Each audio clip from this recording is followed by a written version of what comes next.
Whoa, I'm running short of words right now, but I cannot afford this because I have to speak. Thank you so much for all the love, for all the warmth. Thank you for accepting me. Thank you very much.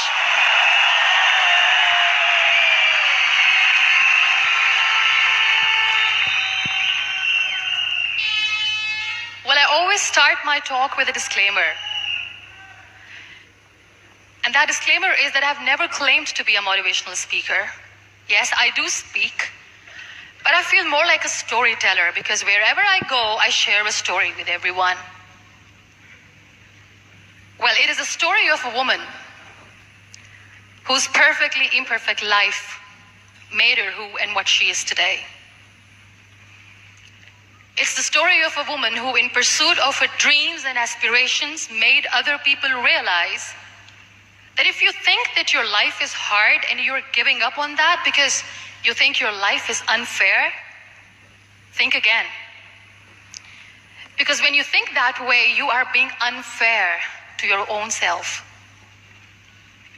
It's the story of a woman who made people realize that sometimes problems are not too big. We are too small because we cannot handle them.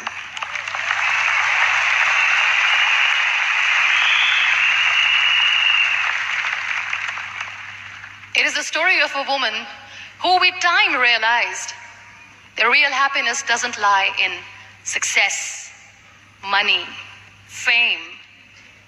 It lies within. Real happiness lies in gratitude.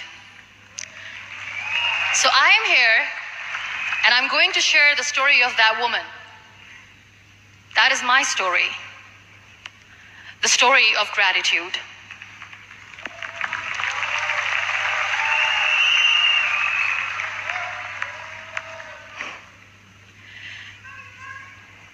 I love you too. I love you all. I believe in the power of words. Many people speak before they think. But I know the value of words. The words can make you, break you, they can heal your soul, they can damage you forever. So I always try to use the positive words in my life wherever I go. They call it adversity, I call it opportunity. They call it weakness, I call it strength. They call me disabled, I call myself differently abled. They see my disability. They see my disability, I see my ability. There are some incidents that happen in your life, and those incidents are so strong that they change your DNA. Those incidents or accidents are so strong that they break you physically. They deform your body, but they transform your soul.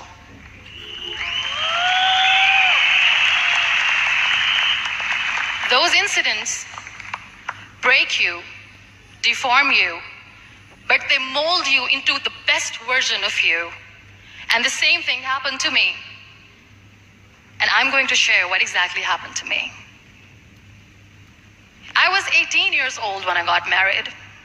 And this thing I'm sharing for the very first time on an international level. I was 18 years old when I got married. I belonged to a very conservative family, a Baloch family, where good daughters never say no to their parents. My father wanted me to get married. And all I said was, if that makes you happy, I'll say yes. And of course, it was never a happy marriage.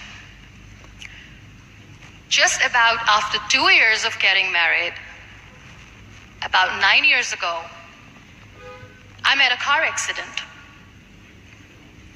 Somehow my husband fell asleep and the car fell in the ditch. He managed to jump out, saved himself. I'm happy for him. But I stayed inside the car and I sustained a lot of injuries. The list is a bit long. Don't get scared. I'm perfectly fine now. Radius ulna of my right arm were fractured. The wrist was fractured. Shoulder bone and collarbone were fractured. My whole rib cage got fractured. And because of the rib cage injury, lungs and liver were badly injured. I couldn't breathe. I lost urinary bowel control. That's why I have to wear the bag wherever I go.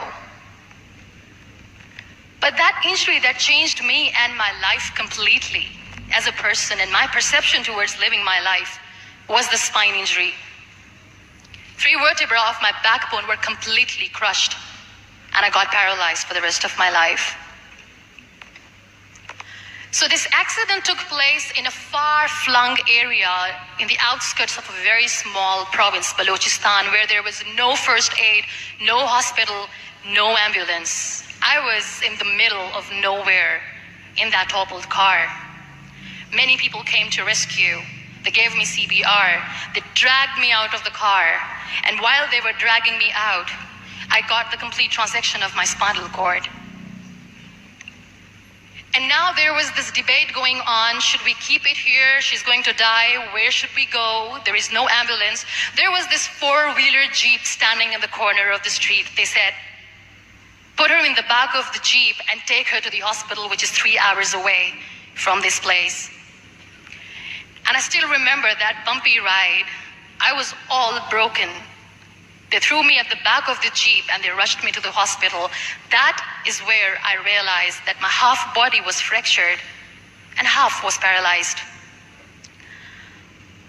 I finally ended up in a hospital where I stayed for 2.5 months. I underwent multiple surgeries. Doctors have put a lot of titanium in my arm. There's a lot of titanium at my back to fix my back. That's why people in Pakistan call me the Iron Lady of Pakistan.